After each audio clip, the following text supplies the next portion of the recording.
has really put it on my heart today that I should start sharing my story. I am 51 and I have been through things that not a lot of people know or couldn't imagine that I've been through, conquered, persevered from. And something today that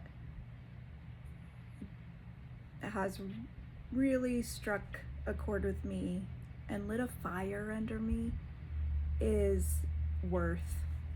And I have pretty much been told my whole life I'm not worthwhile. I'm not that great. I'm too much. I am not pretty enough, fit enough, thin enough.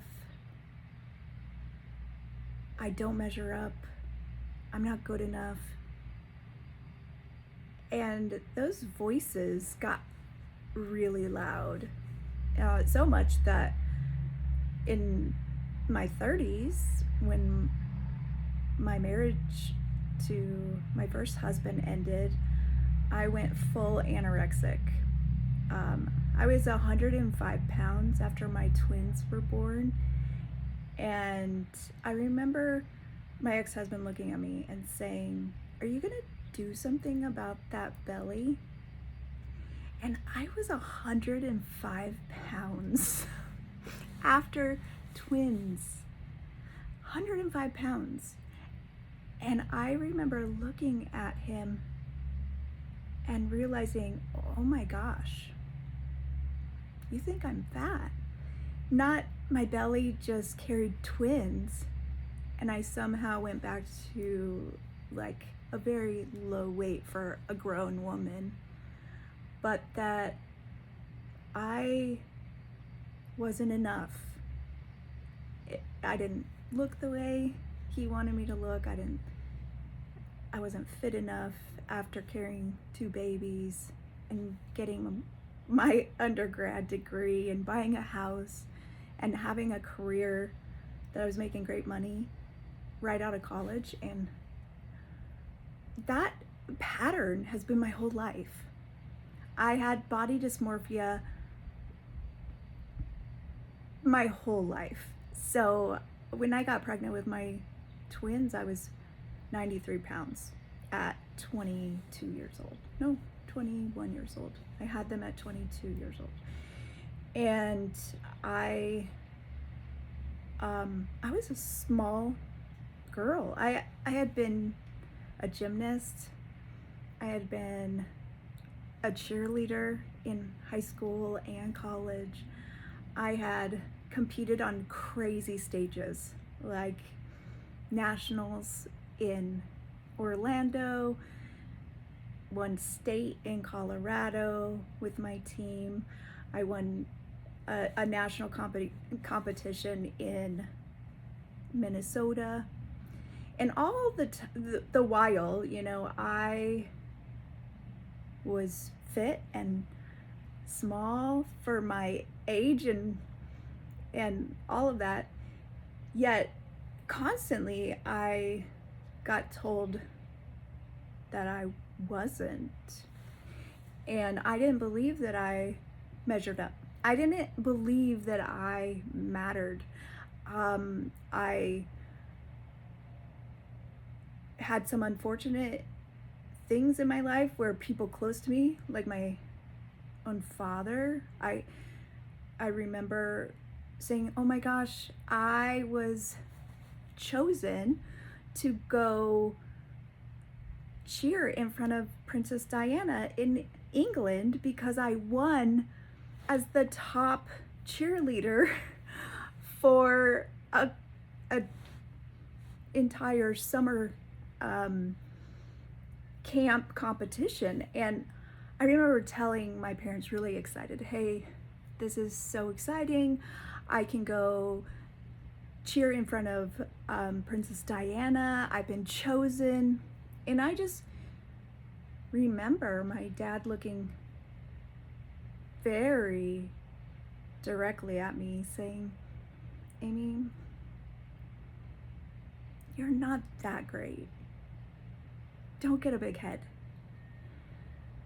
And then, I let that follow me into other places in my life. I'm not that great. I'm not special. And then, that message continues, right? And today, that message continues. I have been fighting with that I'm not enough my whole life. And I finally got to a place where God really made me understand something, which was, it's not about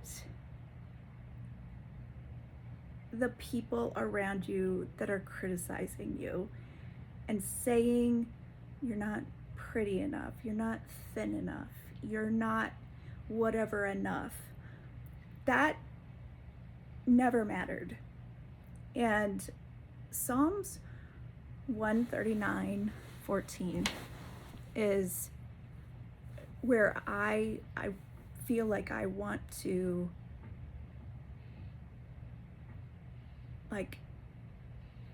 get into my soul, get into your soul, that what other people think,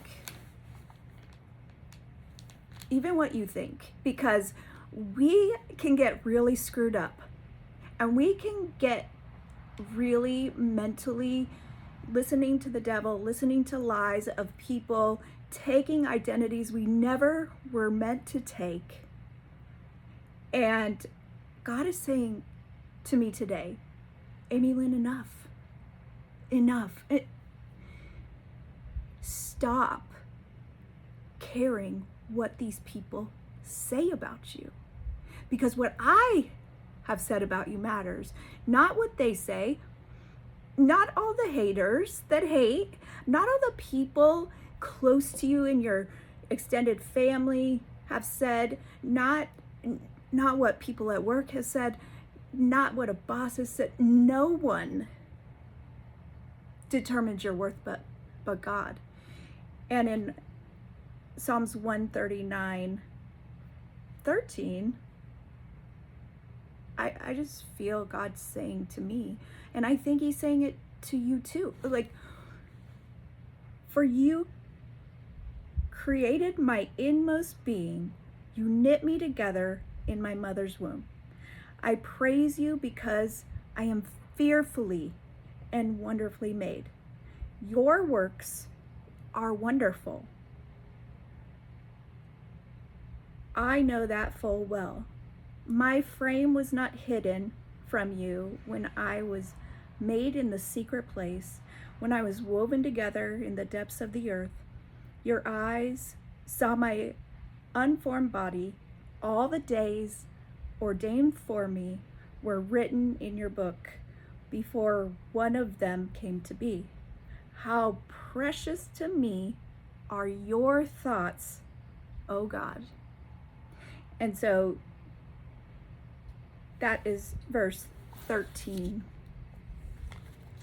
This one is the NIV version, and this is 13 through 17.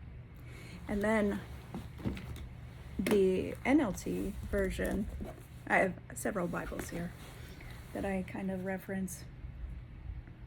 And I'm going to do this without my glasses.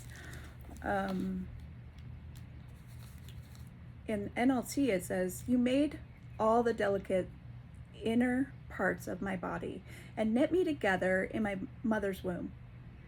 Thank you for making me so wonderfully complex. Your workmanship is marvelous. How well I know it. You watched me as I was being formed in utter seclusion, as I was woven together in the dark of the womb. You saw me before I was born. Every day of my life was recorded in your book. Every moment was laid out before a single day had passed. How precious are your thoughts about me, O God. They cannot be numbered. I can't even count them. They outnumber the grains of sand. And when I wake, you are still with me. And how much longer are we going to live in that place where our worth is determined by what we do, how much we make, the success that people say is success? When people that are not following God are haters and coming at you or me, for what? For what? They don't like us because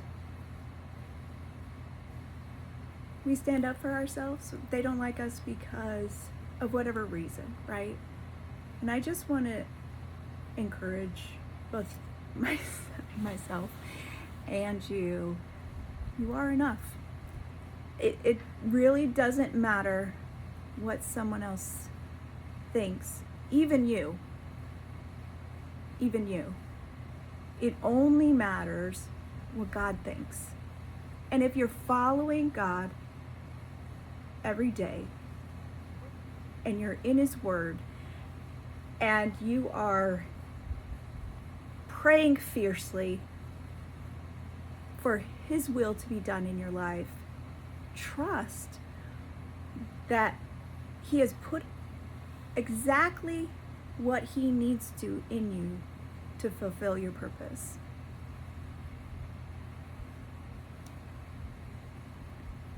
That's what I wanted to say today. I hope it blesses you. I hope that you felt that in your spirit, that this was for you. And God bless you.